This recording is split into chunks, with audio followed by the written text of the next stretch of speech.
د لیوال ملي پوهې پروګرام وسایل نه همت اړین دی. د ټکنالوژۍ په مرسته زده کړه په هر کور، هر ځای، هر وخت او هر عمر کې پرته له ښوونکي او ښوونځي.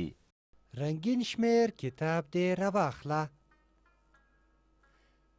رنګین شمیر پر مخ د ښکلي ماشومانو ګوره او شاته یې د شنې مرغۍ ګوري چې څادر یې نیولی دی. شاباس، همدا رنګین شمیر کتاب دی. ښه ګرانه، د 1 2 3 4 5 6 7 8 او 9 لیکل خو دې زده کړل. راځه چې اوس د 10 لیکل زده کړو. د نن لوست یا سبق ده د 10 عدد زده کول. شاباس، کتاب دې پرانیزه. دې پاڼې ته په ځیر وګوره. څه وینې؟ د 10 ونو انځورونه. شاباس، دا 10 ونې دي. دا لومړی یا اوله ونه ده. دا دویمه ونه ده. دا دریمه ونه ده. دا څلورمه ونه ده. دا پنځمه ونه ده. دا شپږمه ونه ده. دا اوومه ونه ده. دا اتمه ونه ده. دا نهمه ونه ده او دا هم 10مه ونه ده. شاباس، دا 10 بې رنګه ونې دي. ته یې ګورې؟ اوس به دې ټولو ونو ته رنګ ورکړو. اوس یې ته وشمېره چې څو ونې دي. 10 1 2 3 4 5 6 7 8 9 او دا هم 10. اوس به ونې رنګ کړو چې په دې وپوهېږي چې ونې څه رنګ لري. ښه پوهېږې، ونې اکثره شنې رنګ لري. اوس څه کوو؟ راځه چې دا 10 بې رنګه ونې رنګ کړو. رنګه قلمونه دې راواخله او دا 10 بې رنګه ونې به په نوبت سره اوله یوه، بیا دویمه، بیا دریمه، بیا څلورمه، بیا پنځمه، بیا شپږمه، بیا اوومه، بیا اتمه، بیا نهمه او همداسې به 10مې ته داسې رنګ ورکړي. پام خو دې دی، رنګه ونې ته ګوره او دا بې رنګه ونو ته د هغه له مخې رنګ ورکړه. ونه پیژنې او کله دې لیدلې؟ ډېر ښه، شاباس. اوس به یې نوره هم وپیژنې.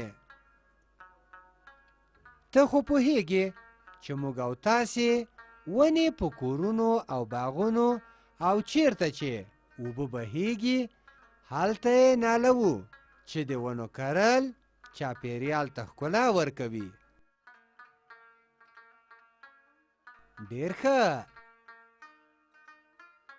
شاباس.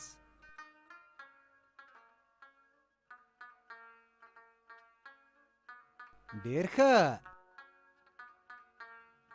شاباس.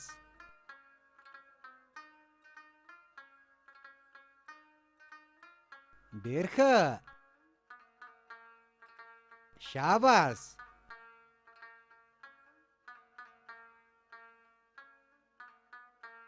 ډېر ښه،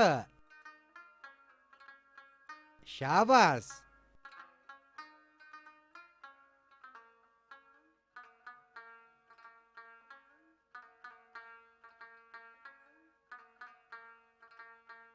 ډېر ښه، شاباس.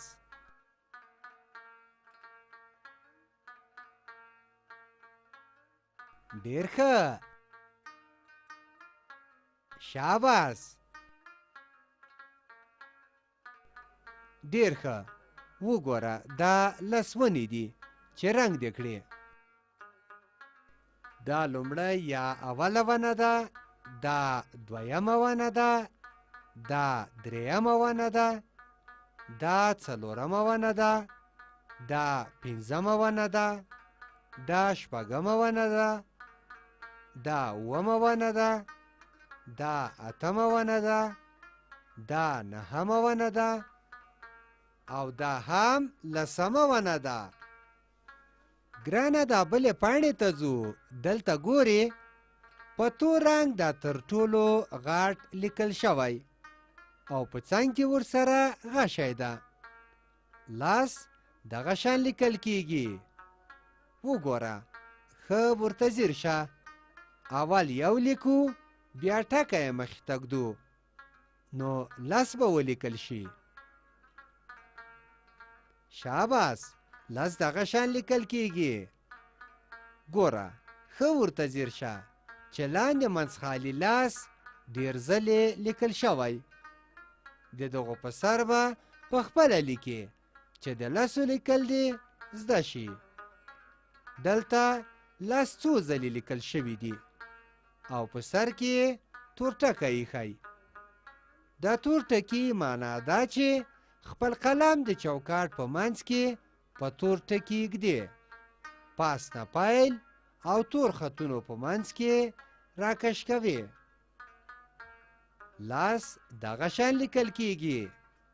راځه د دغو لسو پر سر بیا بیا لیکو چې لیکل مو ښه زده شي.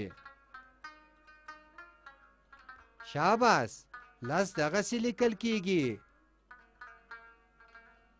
ډېر ښه لاس لیکو. لاس دغه شان لیکل کیږي. اوس نو په دغه خړ ځای کې چې په سپین رنګ لاس ډېر ځله لیکل شوی د دغو په سر لاس تمرینوو چې لاس لیکل دې زده شي. څومره اسانه دی. دا ټول لاس به ولیکې چې لیکل دې ښه زده شي. شاباس لاس لیکو. لاس دغسې لیکل کیږي. شاباس ډېر ښه لاس لیکو. ښه نو اوس د تمرین وخت دی. تمرین د یوه کار بیا بیا کولو ته وایي. په دغه پاڼه کې دا تورې کرښې وینې. دغلته د لسو ترمنځ ټکی ایښودل شوی.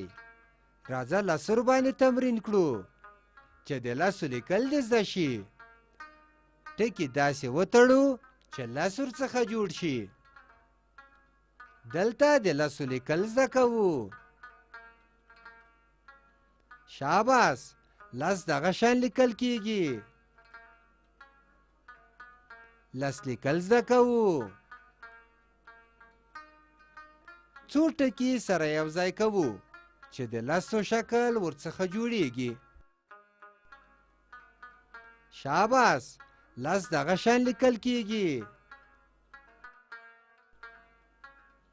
لس لیکل زده کوو.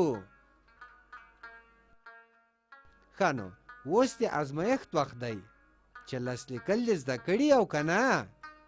په دې پاڼه کې لس ستوري دي چې یو یې تور دی. سپین ستوري لاندې یو، بل لاندې دوه، بیا درې، بیا څلور، بیا پنځه، بیا شپږ، بیا اووه، بیا اته، بیا نهه او د تور ستوري لاندې لس. هغه پیدا کړه او له لسو څخه کړۍ تاو کړه. په دا بله پاڼه کې وګوره. لس د الفبې په تورو داسې لیکل کیږي.